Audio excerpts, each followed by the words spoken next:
Guys, may nakasakay pala ako sa train kanina. Ang pogi. Hindi daw ba ako nahihiya din sa trabaho ko? Bakit ang tingin niya parang nakahiya yung trabaho ko? Hindi naman ako nagpo-prostitute sa laptop. Sikreto lang po natin yun na kung saan ako nag-work. Kayo lang nakakaalam.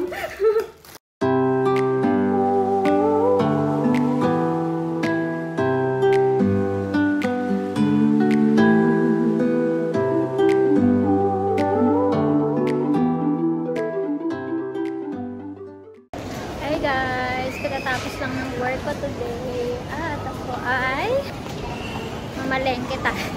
Palengke talaga. Parang gusto ko ng fruits eh. Parang mumura ng mga prutas ngayon at ng ibang gulay.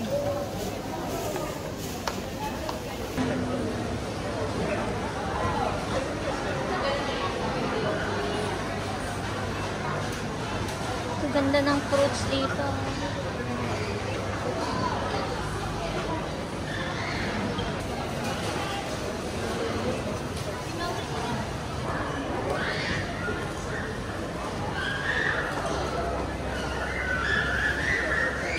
Guys, may nakasakay pala ako sa train kanina. Ang pogi. Nakasakay ko sa train, no? Kaya ko ba yun? Kaya ba yun?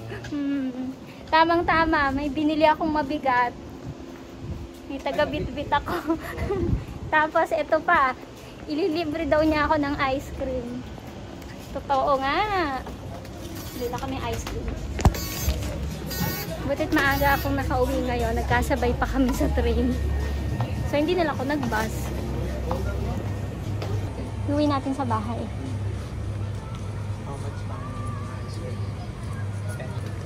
10 lang ang pera mo. Dagdagan ko. Anong gusto mo? Yung ganito na? O yung ganyan? Parang masarap yung Oreo. Ito oh. 9.50 lang, Milo. Milo? Nakataw. Milo ba yan? Bula yan eh. Ha? Ano yung bula? Lipak. Ayun. Ayun. Naka-cone. Naka-cone. Yung Milo, 12.95. 13. 13. Tsaka yung Oreo. Ito, 10.95.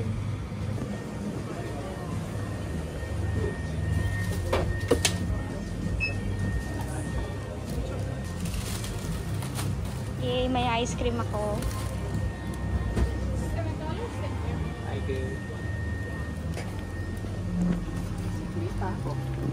Akin yan. Nanigurado sa sukli eh. Akin ang sukli. Taong wallet. Sige. Kailangan may taong wallet. Sige, sa'yo na yan. Init. Magbabasa na ako, pero dahil sabi niya nasa nasa Paramata na siya. Sabi ko, mukhang magpapang-abot kami. Kaya oo nga eh, matagal din. Hindi, hintayin ko sana eh. Pero since malapit ka na, di ba? Sabay na lang kami. Para paglalakad ka, may ka-holding hands ka while walking. Pero may bit-bit siya kaya, at may bit-bit din ako. At nagse-cellphone ako. Wala din ka-holding hands. Nag-meet tayo. Sa farm na lang. Sa farm na lang. Oo. Gusto ko din yan, farm life. Alas 5 pala. May 5 na ba? May. Alas 5:07 oh, pero yung araw tirik pa din. Mabigat ba? Konting lakad pa.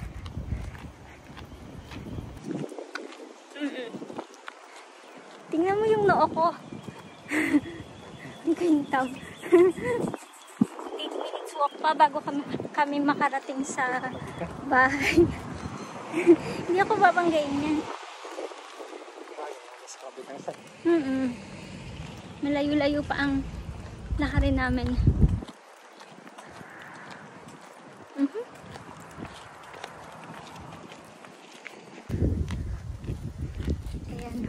tahimik ng neighborhood namin, no?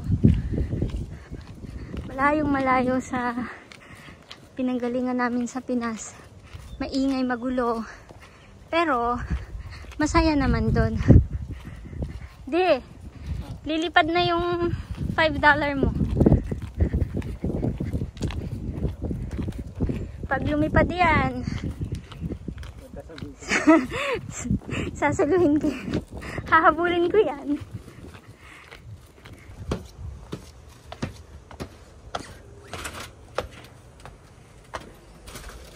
Guys, we're home. Init.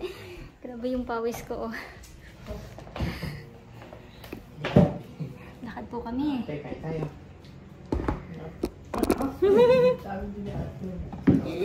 Ice cream tayo. Tinatay mo, Monay? Parang monay. Ano yan? Hindi yan monay. Bang. Diner roll.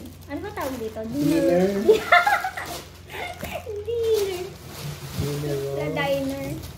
Nali ako. Double and dinner. Pag single, diner. Diner. This is diner roll. Diner. Parang naging natin sa Ano nakalagay dun eh? Naging natin sa science. Sige, bumili ako ng ampalaya. And mangga. And bell pepper. And banana. Ilang binili ko. At ito palang bread. Gutom na talaga ako. Kumain naman yung tanghalian bago umalis. Pero hindi talaga yung tanghalian kasi umalis ako dito ng 11. Kumain ako ng mga 10:30. So medyo alanganin talaga. Kaya gutom ako. Oh. Ikaw, anong kinain mo kanina? Noodles. Noodles lang? At wala kang breakfast? Wala. Yung breakfast ko ay tubig.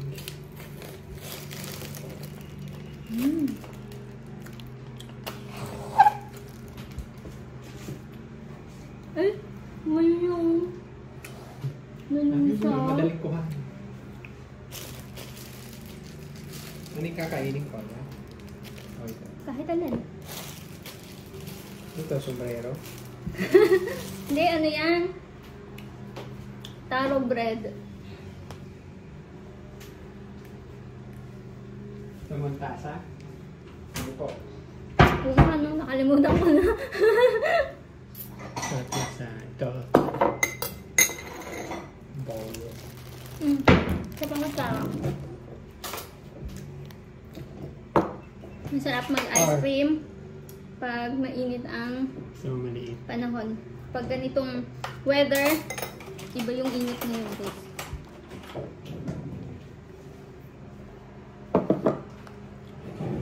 Salamat sa pa-ice cream. Ayan. Oh. Teka lang, pupunta ako. Kanina pala sa work ay mayroon dumaan ako, Paul. Nakilala ako. Yan, sila subscriber dito sa YouTube channel. Thank you po sa inyo sa panonood ng aking vlogs. Couple sila, si Ma'am Kakay at saka si Sir Melvin. Melvin ba or Marv? Kaya pinasulat ko yung mga ano. Nasaan na yung papel? Sir Melvin. Sino? Si Ma'am Kakay tsaka si Sir Melvin Raras. Thank you po sa inyo. Shoutout sa inyo. Salamat sa panonood ng vlogs namin. Nagtanong pala kanina yung katrabaho ko kasi daw yung kausap ko. Tapos sabi ko, subscriber ko sa vlogs ko. Tawa siya ng tawa. Sabi niya, ano, alam mo sikat ka na kasi pang ilan na yun dumaan dito sa shop. Tapos ano, mga subscriber mo. Kasi nabanggit ko din sa kanila na nag-vlogs ako. Nung una hindi nila alam, hindi ko sinasabi. Kaya lang nila nalaman kasi nung minsan nandun ako sa harap ng shop, meron dumaan, may bumati sa akin. Mag-ina sila eh, tas may kasama silang baby. Tapos tinanong, di ba ikaw yung si Apple yung nagbablog? Sabi ko, opo. Tapos ayun, nagpa-picture sa akin. Tapos tinatanong ng katrabaho ko na, si bakit to nagpa-picture sa akin? Ayun, ni-reveal ko na. Sabi ko, nagbablog ako. 5th time na may bumati din sa akin. Yung una yung sa Paramata na alala mo. Tapos, si Reggie, oo. Hello Reggie, kumusta ka na? And sila tito at tita, anong pangalan nun? Makalimutan ko na din, sorry. Makakalimutin po kasi ako sa mga pangalan eh. Sa Liverpool. Pero sa Liverpool yon. Tapos nakatuwa yun sila tito at tita nung doon pa ako nag-work. Dinalhan pa nila ako ng chocolates and yogurt. Yan. Bait ng mag-asawa na yon. Every time na pupunta sila sa Liverpool, dumadaan sila sa flower shop. Tapos, sino pa ba? Dito sa Blacktown naman. 3 beses na, yun. May bumati sa akin. Yan, kay Sir Melvin and kay Ma'am Kakay. Daan lang po kayo sa shop kung nandun kayo, nasa Blacktown area kayo, yun. Pero minsan hindi ako minsan kasi wala akong shift. Nataunan kanina na nandun ako. Yan.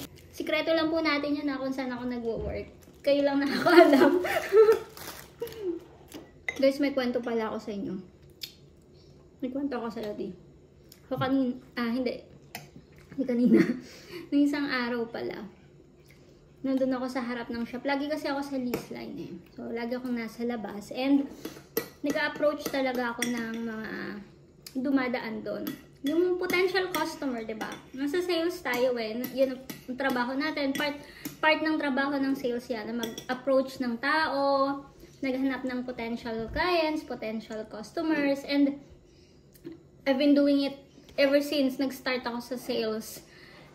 Even sa Pinas, kasama yan sa trabaho, diba? And then, may itong isang philo. Yung tanong niya, parang iba yung dating kasi nakausap ko siya ng saglit. Tapos sabi niya sa akin, hindi daw ba ako nahihiya dun sa trabaho ko? Sabi ko, hindi naman po. Ano naman kakahiya ko dun sa trabaho ko, diba? And then, sabi niya kasi nga daw, parang ang dating sa kanya ay nanghaharang ako ng tao. Diba? Hindi naman paghaharang ng tao yun. Nag-a-approach ako, maayos ang approach ko ng mga tao sa labas, ng potential customers. And it's a process, diba?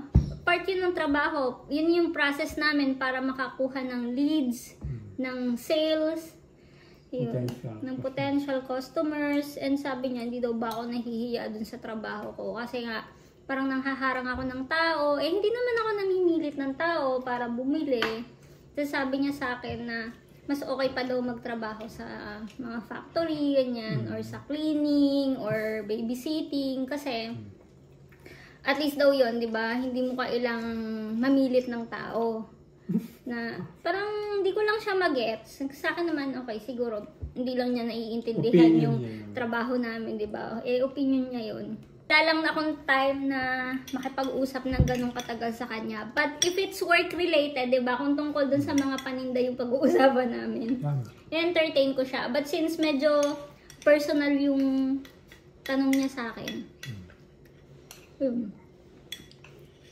wala lang. Hindi ko lang siya mag-gets. Bakit ang tingin niya parang nakakahiya yung trabaho ko? Hindi naman ako nagpa-prostitute sa Blacktown. Nagbebenta lang po ako. Sa bagay, opinion niya yun eh, di ba? Pero nakakatuwa din yung mga nakakausap ko na philo sa Blacktown pag ina-approach ko sila. Natutuwa sila kasi yun nga, bihira daw kasi din yung mga nakikita nila na nag-work sa ganyang industry. Karamihan, mga puti, ganon. Tapos mga matatanda. Hira daw yung bata kasi magpunta ka nga naman dun sa ibang jewelry shop. Puro mga oldies na yung nagtitinda. Mga expert. Mga expert na. Expert sa alahas. Pero ako naman, na-enjoy ko naman yung work na to. Kahit ngayon, konti na lang yung oras na nabibigay sa akin. Dati more than 20 hours nabibigay nila.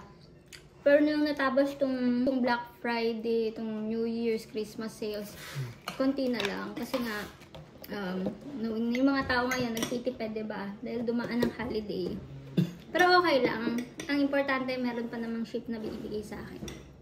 Naghahanap-hanap pa ako ng ibang part-time, guys. Kung meron kayong alam, baka pwede nyo po ako i-recommend. Naghahanap po talaga ako ng part-time pa. Kasi this week, 15 hours lang yung naitrabaho ko. Sayang naman I can work up to 38 hours to 40 hours per week, diba?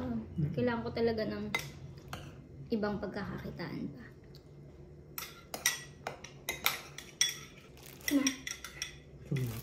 Okay.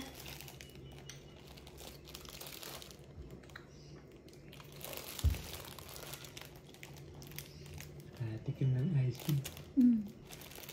Sarap naman, hindi masyadong... Hindi masyadong matamis. Suka. Ako na. Masarap pinulaman mo yung tinapay. Sarap yung tinapay na. Minsan naiisip ko na dumaan sa doon side. Bibili ako ng tinapay doon sa Starlight. Kaya lang iniisip ko, bababa ako ng train tapos sakayat ulit ako. Diba? Lakad pa ng kaunti. Kaya doon na lang din ako sa Blacktown bumibili ng bread. May lift na sa doon side. Gamitin mo na. But I mean, maglalakad pa kasi. Diba? Pero kung may sasadyain ako halimbawa sa Pinoy Stop, meron akong bibilhin doon. For sure, dadaan ako ng Starlight Bakery kasi nandiyan ang mga ibang friends natin and mga dating katrabaho. Shoutout sa mga taga Starlight. Okay. Napreskohan dahil sa ice cream. Guys, see you next time. See you on my next vlog. Bye! Happy Sunday sa inyong lahat.